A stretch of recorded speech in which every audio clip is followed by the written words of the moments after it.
Well, the Tulsa School of Arts and Sciences continues to chart its future.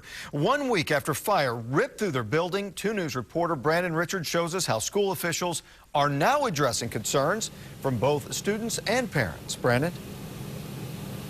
Well, Russ, when teachers, parents, and students stood outside the building watching it burn, few could have imagined the next day classes would resume as scheduled, though in a different building. There's no question the recovery has been incredible, but many challenges still lie ahead. Ask any Tulsa School of Arts and Sciences administrator about the past week, and they'll tell you. The past week has been, extremely hectic and moving about, a million miles an hour. Part of that included moving into the old Sequoia Elementary building, which will be the home of TSAS for at least the next year. We don't have all of the supplies that we had. We've had a lot of donations of school supplies and items, but, obviously we're not at 100%. We're nowhere near 100%. Hundreds of parents and students showed up to TU Chapman's Activity Center tonight to learn more about the school's recovery.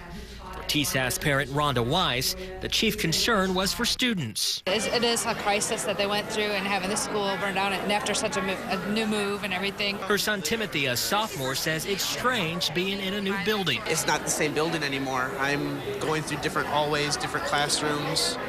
There's none of the festive decorations that some of the teachers would have on the old wall. But he knows teachers are trying their best to carry on.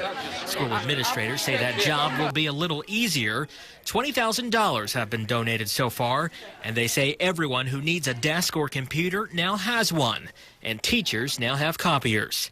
Small but important steps on the road to recovery. Now, we've also learned that musical instruments in the band room were able to be saved, as were kitchen utensils used by the school's chefs. Small but important victories. Live in Midtown, Brandon Richard, 2 News works for you. That is good news. Thank you, Brandon. Now, tonight we've learned that a third Tulsa firefighter injured in the school fire was readmitted to the hospital after going in for a checkup. 2 other firefighters have been hospitalized since that fire a week ago. Tulsa fire officials told us tonight that they have 3 third-degree burns that require skin grafts, but they're in good condition. The 5 men out of the hospital are not back on the job yet. Meanwhile, investigators finished collecting evidence from the burned building, and their report should be released by Friday.